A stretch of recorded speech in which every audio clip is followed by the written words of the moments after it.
Hi there, greetings and happy Monday. My name's Christian Barker and this is Banter with Barker, my ongoing series of interviews during the COVID lockdown period. And today I'm delighted to be speaking with a lady by the name of Natalie Dau, who possibly better known under her Instagram moniker, which is Rockstar Arms. She's the founder of a fitness app called Rockstar Fit, and is sponsored by such brands as Polar and Under Armour. And it's just, Natalie and I met, I think it was about a year ago, and got along really well. And though I am all about the fatness, not the fitness, and the unhealthy lifestyle, thought that we could have a little bit of a chat today and discuss how ladies and gentlemen, such as myself, who might have been overdoing it a little bit, just the tiniest bit during this lockdown period, might get back on track and slim it down a little bit. I think I'll also throw in a little bit of my advice today about how to kind of fake it till you make it, and utilize the sartorial tricks of the trade to create the illusion of slimness. Natalie is joining us right now. And here we will go. Hello. Oh, it's nice to see you. How are you doing? I'm good. Sorry, I'll just adjust so I don't look so random. I'm very well. How about yourself? Not bad. I would have thought that given the regular broadcasts and stuff that you're doing, you'd have some sort of studio set up. I have got it set up upstairs, but it is in the form of a gym. I've got, I think, 4 studio lights and all sorts of crazy stuff. So I'm in my office now. Okay. Well, it's always hard to find a space where the family are not disturbing you at the moment. You know, I've found for the last few months that we've all been on lockdown. It's tough in the compact homes that we have in this country to find the space for one daughter to do dance class, do Chinese class, the wife to be on a conference call with the United States, and me to be doing my thing. I imagine we're in a similar sort of situation. Yes, no, exactly right. Although my husband has been in the office the whole time, so so it's been okay. Okay. Oh, we got some troll-like comments there. Yeah, there is. I just saw that too. I don't know what I can do about that. I don't know either. Oh, just go away, Nav. Yeah. All right. Let's forget about that. I'm sure we'll get some lovely comments soon, Natalie. But yeah, it's great chatting with you. And for those who are watching this, who may be watching us now, or who may be watching back on the recording later, perhaps you can introduce who you are and how you got here, not necessarily into your office, but how you got to be the fitness figure and wellness guru that you are today. Yeah, so been in Singapore 16 years now. I was, in the corporate world for a long, long time. So, dressed very differently than I dress now. But decided to, follow my passion about 6 years ago, maybe 7 years ago. Didn't know what that looked like, knew it was around content and wellness. And so, started building websites, personally started training harder, winning things, being sponsored, and then sort of grew to building an app, and then just working now with a lot of brands, I guess, especially in this time to tell a story around health and wellness, because it's now more important than ever, no matter who you are. Yeah, for sure. Well, I'll describe to you my own wellness later, but no, it's been really impressive seeing during the lockdown period when, as I well know, these kind of let your standards go. that you're out there absolutely kind of every day, been sort of taking a photograph of your smartwatch every day, that, you know, that's keeping you on track. Yeah, and for me, that was keeping, you know, I put a post up about it the other day, that keeps me accountable and honest, you know, putting myself out there. It wasn't to shame anyone for not doing anything. It was more, if I put myself out there, maybe it will encourage other people not to be scared to, you know, just to get out and try. And if it gets one person off the couch just motivated for a walk, then it's worth it.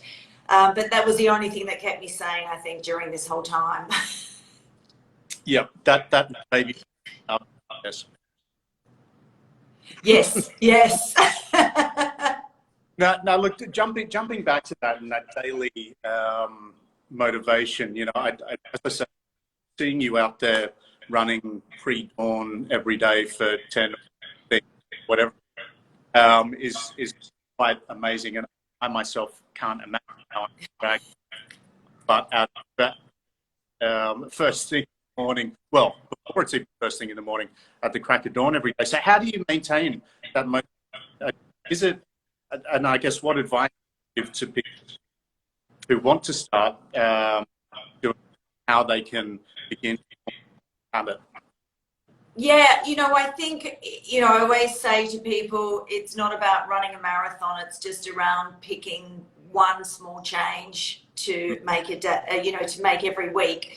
So don't think about what you want to do in 10 weeks. Just think about what you want to do tomorrow. So for me, you know, I still put, it's habit building, like anything, to be successful. So I still put my clothes out and my shoes out every night before I go to bed. So it takes the decision making out of it in the morning when I wake up, which I think, you know, it's taking all of those decisions out of it until you can just roll out and do it. But, you know, find something you like doing as well. If you don't like running, you don't have to run.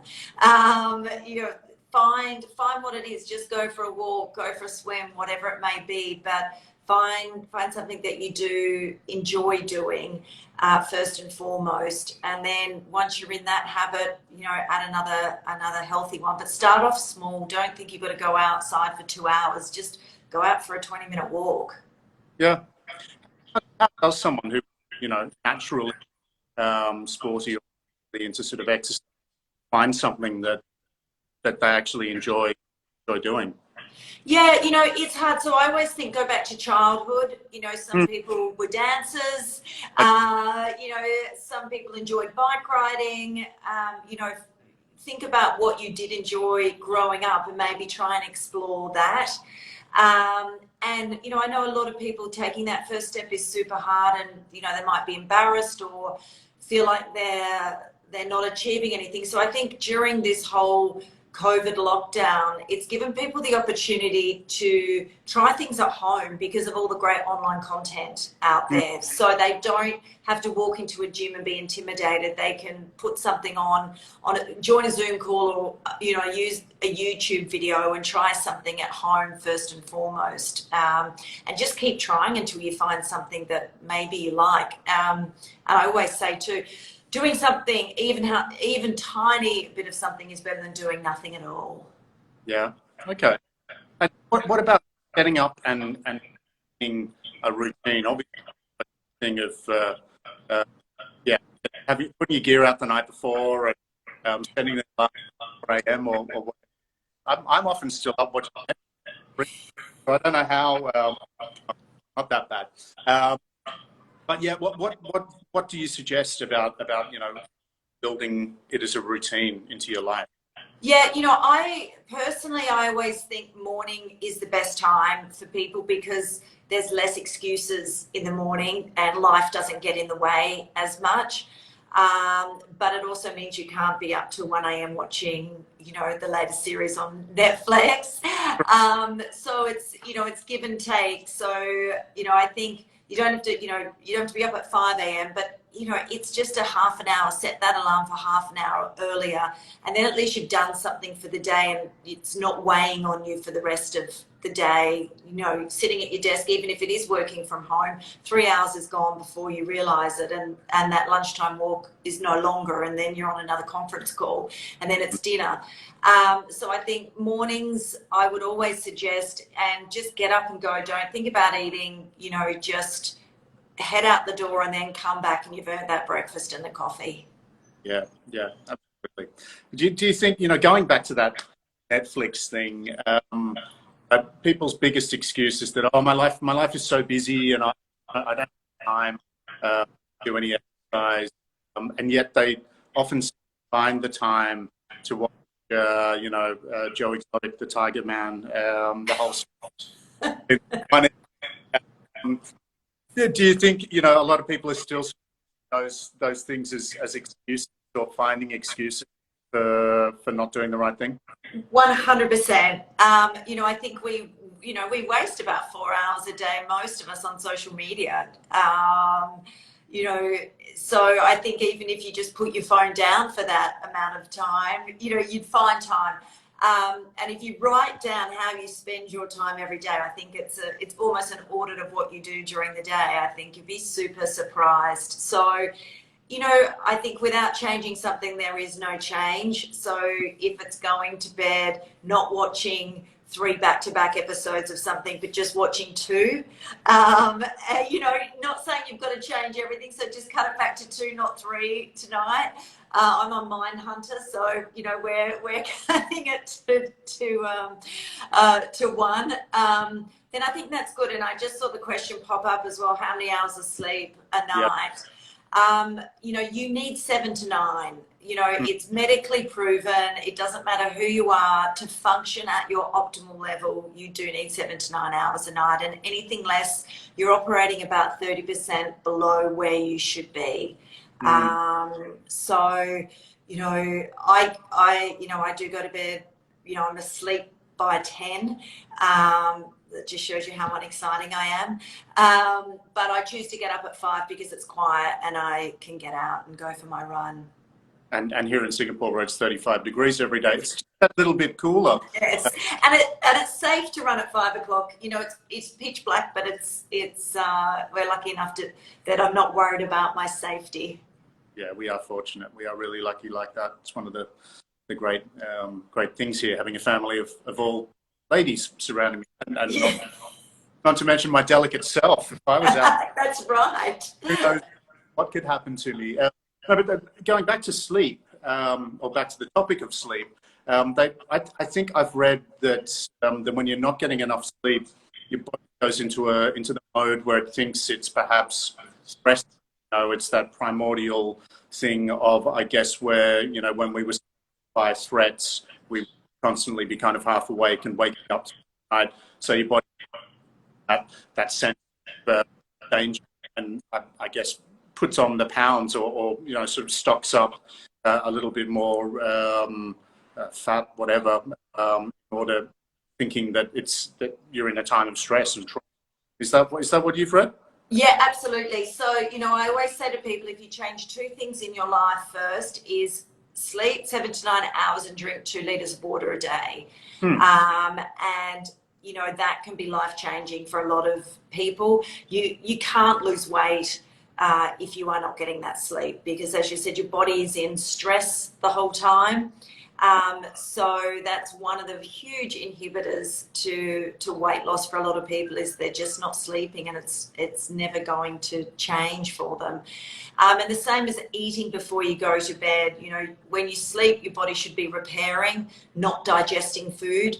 So you should never eat just before you go to bed, at least a 2-hour window before you go to bed. And things like alcohol have a massive impact, and caffeine on your sleep as well. So even if you think I can have a coffee and go to bed an hour later, you might think that, but quality of sleep is certainly not there.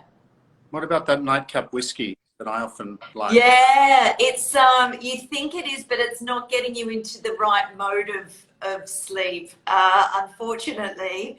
Yeah, it's just that quality. You're not ever going deep enough for long enough. Okay. This is obviously, you know, a strange period for all of us as human beings that we're going through. Uh, you know, I can't speak for myself, but I'm hearing from friends, I'm hearing from other people that, you know, they're working very closely to the kitchen, the Tim Tam, easy reach. They're perhaps making things for lunch. Cooking sourdough bread. Everyone seems to be baking sourdough bread. Yeah, doing that sort of thing, or yeah, all sorts of kind of bad. Are you hearing from people you're working with that they're finding time to be sort of living right and right things and having right habits? Yeah, it's hard. You know, I think I go to the fridge and open it about 20 times a day and stand in front of it and think, Yeah. what am I going to eat? Because people do it out of boredom. Mm. You know, you need a break, you get up, you go into the kitchen, it's just natural.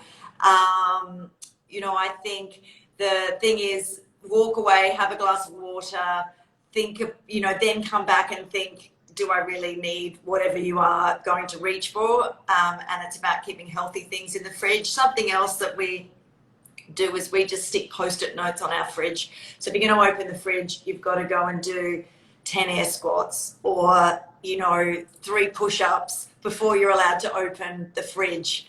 So just little reminders to keep moving. But, you know, as much as exercise is fantastic for so many reasons, you know, mind and everything, but you know, if people really want to be healthy and, you know, if weight loss is something that people are chasing, then it is 80% food and 20% exercise. You know, unfortunately, no one wants to hear that, but it comes down to what we put in our mouth.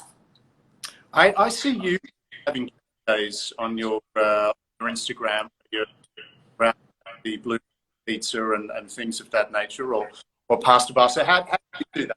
Kind of have live like a sponge 5 days. I mean, I eat a lot. I do. You know, I eat carbs every day, so people should never be scared of eating carbs. But I try and eat real food as much as possible, so not things that come out of packages. And for me, you know, I'm really strict Monday to Friday, but then weekends, you know, life's too short. So if I want to have a glass of wine and a piece of pizza, I'll have that. I'll generally try and keep it to doing it just one meal on Saturday and one meal on Sunday, so it doesn't run across the whole weekend and it just turns into a flurry of bad food. And, you know, something that I always think is a good tip is if you want to have a cheat meal or treat meal, sit down, eat as much as you want while you're sitting at that table, but once you've gone, that's where it stops. So you don't want to let it just continually roll across the whole weekend. Okay, and yeah, no happy No. from dinner. During, you know, I'm just starting to see from my gym saying, yeah, we're safely opening up and Christian, please come back. But I mean, I don't know how I feel about it. It would seem, and it was even something that struck me when COVID-19 was starting to, you know, we're starting to realize how serious it was back to February and March. On the treadmill at the gym, 50. Next guy who's all sweaty and sweaty away, and there are places that are of close sweaty behaviour. They're almost like clubs in that sense. How do you think you're going to come back? Or I mean, you know, how do you feel at the moment? Are you back sort of out in kind of couple of spaces? Yeah. You know, I think it's interesting. Obviously, there's some really strict social distancing rules in place at gyms now, and they've had to cut the amount of people. But, you know, the figures that I've seen is 30% of people are not going to be renewing their gym memberships or coming back. I think, you know, the 2 to 3 months that we've had has been long enough for people to create new habits. You know, we've seen everyone in Singapore turn into a runner. And I Yeah. know that's just not a Singapore thing. I know that's been global, that this has happened, that everyone's cycling or running or walking. So I think fitness has changed, and people are getting outside more. They're doing home workouts. Mm. And for the people that aren't the huge competitive people, that's fine. Just get a sweat. If I hit 70%, that's okay. I don't need to be competing with the person next to me. And I think people will use the free facilities as well. So down at the parks with the pull-up bars, or the machines that are down in, along the ocean or whatever it may be. So I do think things have changed, and I think the boutique gyms will come out a lot better than maybe the Globo gyms, because they know their customer better. They have a much better one-to-one relationship, and they can control the environment a lot better as well. Yeah. I mean, that high-tech equipment is great and all, but, I vividly remember speaking to an Australian friend of mine quite a year ago now, but he, whatever they call it, Australian Special Forces, are sort of, real life kind of the expendable. Yeah. And the kind of written workout, pull-ups, push-ups, all that stuff that you basically do in jail, however, he said that's all about that. That's what you need to be doing. Yeah, absolutely. And I think, body weight, and then I think a lot of people invested in a piece of equipment maybe too. So maybe it was a kettlebell or a pull-up bar, or even, the stretchy resistance bands. So I don't think we've seen the end of the home gym yet. I think people are, happy to try this stuff in the comfort of their own home. And if they make a mistake, as I said before, it doesn't matter. They're not embarrassed. So they're almost freer to try it, and explore what that means to them, rather than feeling the pressure of other people watching. How is this for you from a business perspective? I know you do a lot of stuff. Geneva Resort, go in and do sort of clinic, sort of a week at a time or something like Yes. that, which is very kind of person to person. And I know you work in person with people, but then Rockstar Fit as well. Does increasing success of the like this kind of counterbalance it on doing this stuff in person? How is it working out for you? Yeah, I mean, I would love to be in Geneva in the Maldives right now to get me a residency over there. They open up this Friday. For me, this whole time has been crazier than ever. I think my app, it's global, and I've seen a lot of sales and sign-ups from the US and Australia particularly. As well as local markets. But then from a content point of view, I've been working closely with the government, and with a lot of other brands that have decided that they needed to put a health and wellness spin on whatever it is, even right through to someone like Ben & Jerry's ice cream. So I've not had a quiet time during, from March onwards. I've been busier than ever, actually. And I think people just went, oh my God, we need content. What do we do? Quick, go and create something for us. So it's been really, really, really interesting from that point of view. I mean, I think the market is quite saturated with a lot of workout videos. So, people are a sport for choice, but that's good. If it's getting them moving, then they'll find someone that resonates with them, and they'll do that. But I think brands now will look at how they market to their consumer and the messages that are maybe going to change slightly going forward.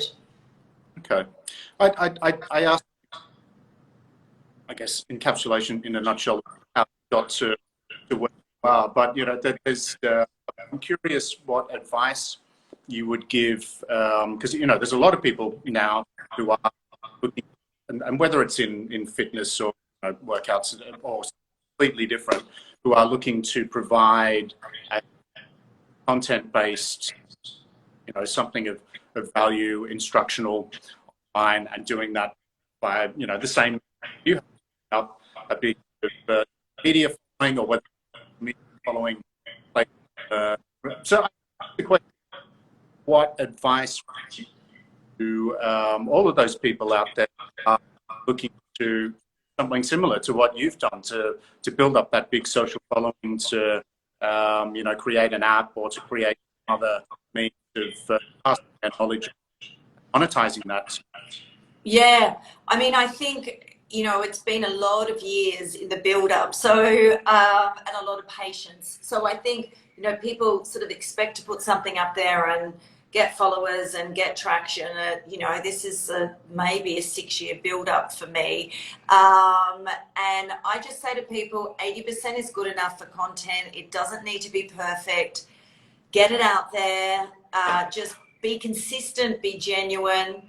And stick to what you want to do. Don't try and be across everything. And, I do all of my own posts and all of my own socials still, because I don't trust anyone else with it. And, I think sometimes you might be so set on what you think works and who your audience is, and then you turn around and you have no idea, which has happened to me quite often. So that's what I say, just get the content out there, and try it. And if it doesn't work, try something else. And you've got to try across all platforms. We're on Instagram Live now, but post to stories, post to the main forum, post to IGTV, because everyone consumes content differently. So you have to invest in producing it differently for all of those different outlets. Okay. How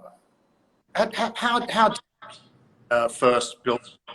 It's 6 years, but it's incredibly impressive to have 400,000 and on top of everything else. What would you say was the to doing that? Or how did you make that happen? Yeah, I think it was consistency. So for me, it's every single day, no matter where I am. Something goes up. And it's across platforms, so it's not just Instagram, it's Facebook, it's LinkedIn, it's knowing the messages across all those different platforms, and trying to provide some sort of value for people, and be relatable, I guess, and be open and honest. My Instagram is certainly not beautiful pictures. It's, taken by my 11-year-old a lot of the time. So, I think it's just, people appreciate just real photos, I think, sometimes. I follow a lot of fantastically curated ones, which I appreciate, but I'm just get it out there, and constantly evolving what I think that looks like. And you've got to, you're telling people to exercise, you can't tell them without doing yourself as well. So it's back to the old adage of don't ask someone to do something you would never do yourself. So I always have that in the back of my mind, that if I'm saying go out and run, then I'm going to make sure I'm going out and run before you do. Yeah, absolutely. That all important word, authenticity. Everything saying there is all about keeping it real. Hashtag keeping it real. Yes. So my daughter's told me I'm terrible. Not cool. So that. Yeah, that hashtag. But the other thing is about having real authority, isn't it? And having a degree of expertise in whatever you're doing. I know. I look at. I've seen this life coaches popping up lately. Like, dude, age, you're not qualified to be anyone's life coach. Who are you to be telling people their lives? Do you think get overly encouraged by the Chucks and things of the world who are going out there going, do content, man, do content, tell people how to do things? Well, first you've got to know how to do that stuff yourself, right? Yeah, and I always think it's buyer beware. It's you need to look at credentials. You need to understand, if the person's telling you to go and do something, or providing services, or asking you to pay for something, or putting, you know, in my case, someone putting a workup that most people aren't even qualified, you know, so it's understanding if people are, you know, does that person have qualification? Do they know what they're doing? You know, I think all of that, it's that definitely buyer beware, because it's pretty scary. You know, the bad thing about social media is anyone can be an expert, even though they're not an expert at something. So, yeah, I would encourage everyone to research before they hand over money to anyone as well. Yeah. But, you know, I mentioned Gary Vaynerchuk. Kind of, I have a sort of love-hate relationship. Well, I don't know him personally. Obviously, I saw, you know, you put a little a webinar with him recently. Yeah, I've been on his podcast a while ago. Yeah. No, but I absolutely agree with the thing that he says about creating content that is of value and that helps pass on your knowledge in whatever that you have, and do it obviously, and doing it for free, as you sort of every day with your Instagram. You give people something absolutely for free out of the good. Yeah, and I think it's a bit like my app. People say, well, why is it free, and why do you have free programs on there? And you know, it's like, well, people, you know, people need to try before they buy, or it's like going in and try, you know, buying a suit that you'd never be able to try on before you buy. You know, you need to feel it, you need to experience it. And then if you want to become a customer, then I know that I've really got you and we've connected. So I think people are too scared to give away things for free, or to, you know, to let someone experience something. And I think that's where a lot of people miss out, because it's so important to be able to build that relationship, even though it's over social media or an electronic device. But if you can make that connection and give someone some value, then that's what it's all about. Beautiful thing. Beautiful thing. What are some great advice that you've had from people using your product and, you know, making great change for satisfied? What are you proudest of? You know, I think I love getting, you know, I get a lot of private messages every day, and I, you know, love getting messages just from anyone saying, you know, you got me out of bed today moving, or, you know, here's a photo of me a year ago and look at me now, or, you know, I think anyone that, you know, I answer every single message that I'm sent. And that's a Gary V thing. You know, I think if someone's taken the time to reach out, then I like to reply. So I think anyone that's you know, had a small positive change, I think for me is you know, what it's all about, and my proudest moment. It's not how many people sign up for my app. It's just seeing those changes in people, and them feeling confident enough to reach out. Yeah. Yeah. What do you find that they face point of view that it's been a positive change? Yeah, I think confidence. I think a lot of times for them, it's just feeling confident enough, or finding a reason to make a change. You know, a lot of people, it's easy to sit on the lounge and not move. So I think it's just trying to get people to find that inner spark, or that confidence to make a first step towards something, and lowering the barriers to entry to let that happen as well. So setting them up for success, not failure, and working out how you can do that for yourself. Okay. You were speaking about your daughter before, who plays, and I think you're successful in sort of motivating her to you on your fitness journey, and to make that number one a great mother-daughter family bonding thing, something incredibly healthy for her. And I mean, my daughters do dozens of hours of a week, so they're out there, they're getting healthy. I don't do anything than that, but I believe there are lots of parents who sort of struggle to get their kids to be active, particularly all these, devices and these digital screen-based, harder than ever, get out the door and out into the sunshine, doing something that's so. What would you say? Your advice for the parent to need to be a little bit more active and get involved. Yeah, I think it's a really good point because, children don't necessarily listen and do, they copy and do.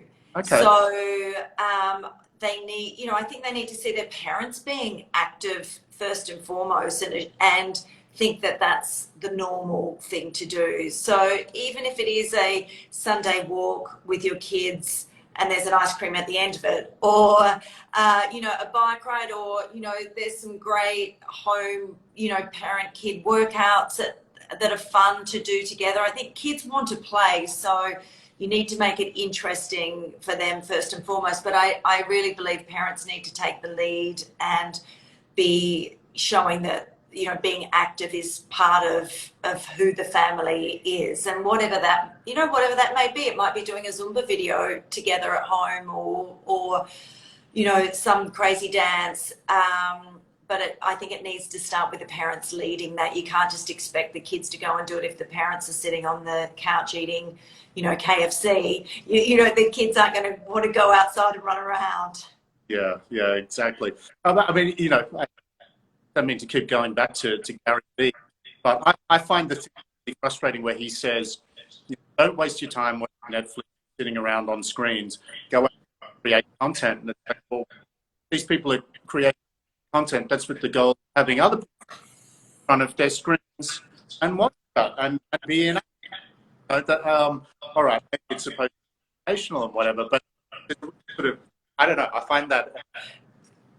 Yeah, it is. And, and I think, gosh, downtime has a massive role to play. And especially if it's bonding time on the couch with the kids watching a movie or whatever, I think it's all about balance. And, you can't be out there creating content 24/7. You need a bit of you time as well. So it is just finding the balance that's right for you, for your family, or whatever your home looks like, and knowing that that's okay for you. Did you imagine that you'd want, that your daily focus would be creating content, and that you would be a focused brand, and that you're facing your brand and No, my background was always marketing, but that was for, global consulting firms. So for me, no, I still feel really stupid talking into a camera, doing, a selfie or something. I'm not going to lie, that's an age thing. So no, never in a million years. And it's, and I'm, 48. So for me, being in wellness at this later stage of life, and having these brands support me, I still think, wow, it is doable for anyone if they're committed to it. Because, when when global brands are happy to sponsor you and pay you to be a voice for them, at a later stage in life, then, it's really refreshing. Yeah, very cool. Speaking of these brands that's such as Under Armour and such, and obviously, you're guys, but I would, what gear, or of the work and the general sort of, I'm all about clothing. So that's about which gear and of the clothing you think are most essential? Obviously, a great pair of sneakers. I need encouragement. You need them to look good too. It's all about, as much as it's performance, you want to look good.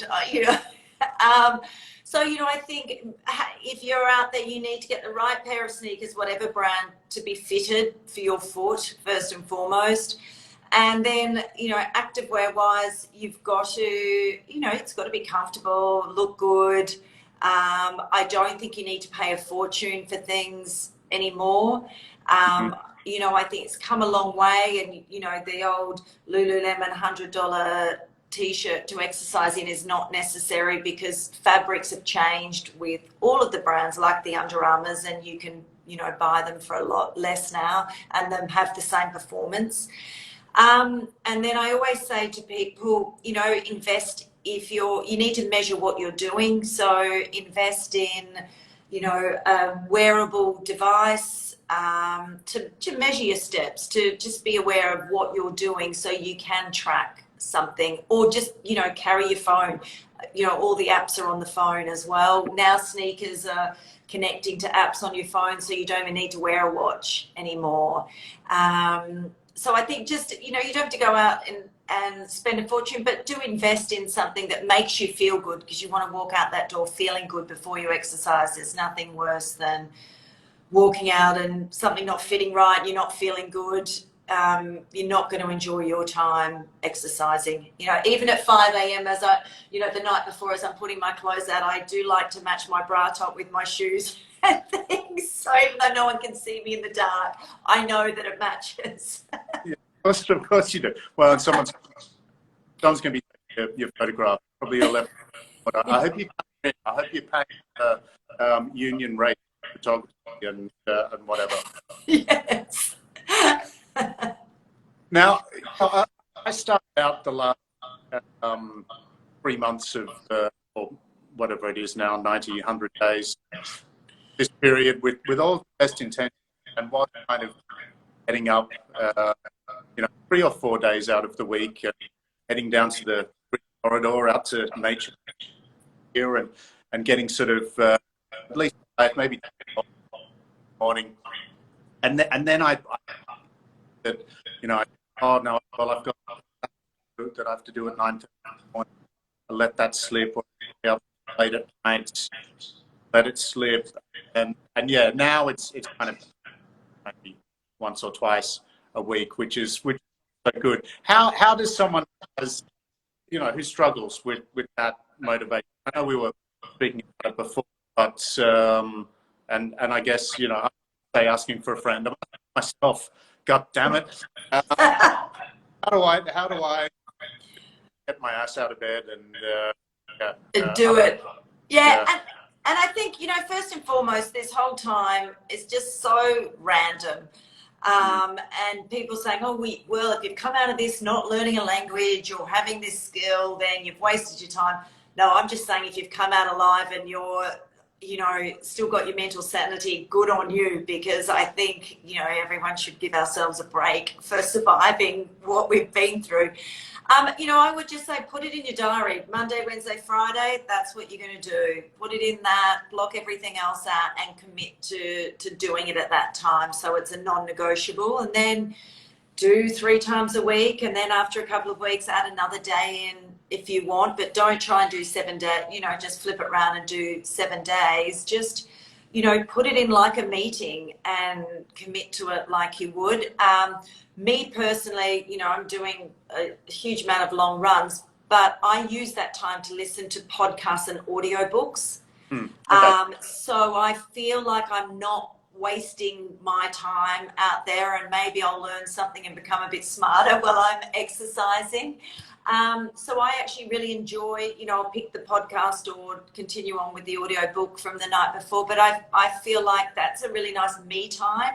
And I look forward to listening to interviews or whatever it may be as I'm running. So that's always a nice little hack too.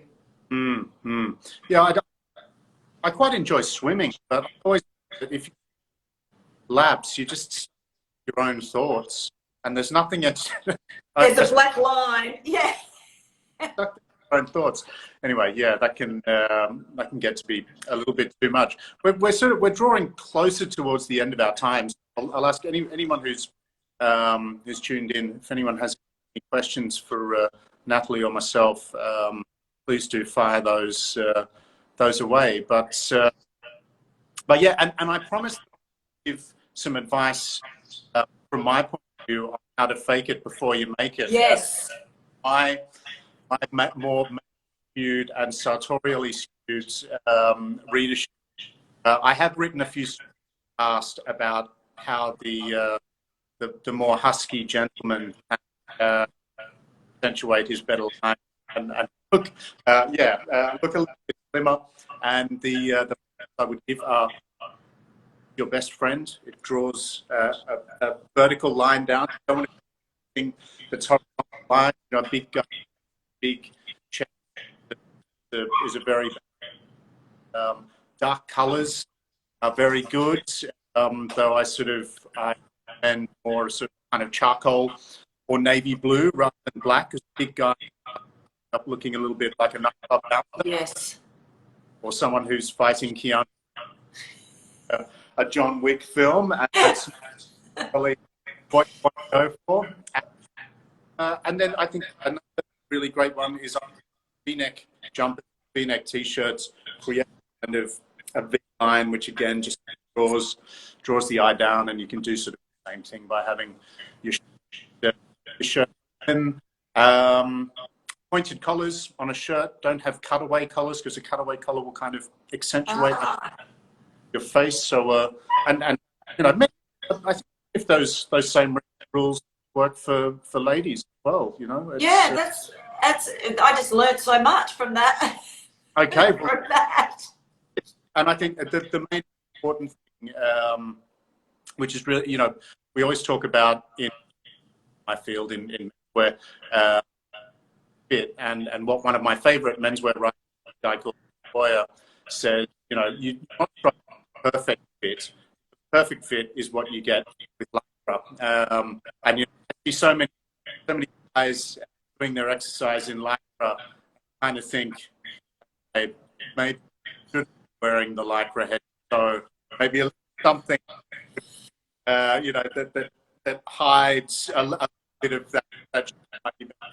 I like it looks great on someone like you, and someone who's in Olympian good shape, or someone who's a professional surfer or whatever. But most of no. So when I was striving for perfect, very, very like a bigger guy. So many bigger people, or you know, slightly overweight, think that wearing large clothing will hide that body.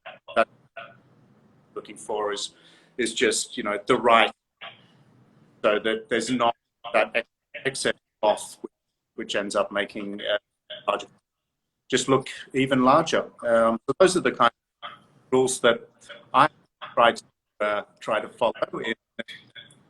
But and it's same for activewear. As I said, get something that fits. You know, if you're larger, you don't want big puffy shorts and, you know, massive oversized t-shirts that are coming down almost to your knees. You know, there's no excuse not to have the right size and the right length short or whatever it may be that you know, helps you perform and, you know, looks good as you walk out the door too.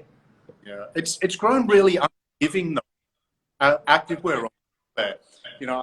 I was joking with someone sent me messages earlier today about when I was putting up stories doing this, and I forget what they said. I replied to them, mate, what I need is a 5-minute montage like in Rocky, where it goes from being really out of shape to fight with Apollo Creed, and then that's what I need. I don't need 6 or 12 months of getting. I want a montage. I think there was a jokey thing about the South Park once, but I digress. But what I need to say is, you know, you look back at those old Rocky, I had all of the kind of fleecy line stuff. Because your old school dude was just a little bit more forgiving. Yes. than the pure Lycra stuff. That just, yeah, you'd better be in the yeah. Does it drive you crazy that everyone walks around in activewear all the time to go shopping and things? It depends on the person, I suppose. It depends on some you stuck behind escalator, Franklin shop, Franklin Mall, I should say, full of activewear there. Yeah, No, I don't have a problem with it. Although, I find those fabrics, like I wouldn't want to wear it for the period beyond being in the gym. Great wet wicking and all that sort of stuff. Yes. And it does what it's supposed to do incredibly well. But when I'm going about my business, I'd much rather, you know, the feeling for me of cotton and wool and silk and cashmere and all of those nice, just a little bit nicer rather than wearing your 100% on. So yeah, and there's the fact that a lot of activewear really unsustainable, sort of never Yes. grade. Need to be a little bit more thoughtful about, you know, don't need a whole wardrobe of it. Maybe you do because you wear it all day and have to wearing 3 different of it during the course of a day for different pieces of material. But yeah. And that's a good point. I mean, it is fast fashion really now, right? It's become almost fast fashion. And I think some of the brands are looking at, you know, more sustainable products as part of their range now. So hopefully that continues, because I absolutely agree. You know, that has to be next in the line to look at it, especially even things like sneakers and things. You know, I know there's, you know, different brands, you know, using recycled plastic and whatever. And while they're maybe not performance sneakers, at least they're in the range and give you a choice. Yeah, definitely. And the fast fashion brands, I know in my experience, I you know, I don't need to go and necessarily buy shorts or your t-shirts or what, you know, for gym gear from the big brands. Almost as good from you know, H&M, Zara. Exactly. But I generally think that's true. I think you get what you pay, as with so many things in life. Yeah, the test, like anything, is in the washing and the re-wearing, you know, 20 times down the line to see how it's held its shape and things. Absolutely. Well, and just in that again, but yeah, Natalie, an absolute pleasure speaking with you today. So glad find time chat with me and being generous time.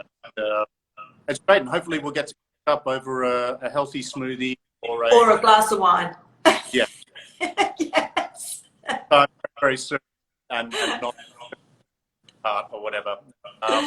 But always, and keep up the great work, and to everyone who joined us today, thank you much for tuning in, and please do return again for more banter with Barker someday soon. Thank you very much, Krishna. Have a good evening. Thank you. Take care of yourself. I know you will. All right. Bye. Bye now. See ya.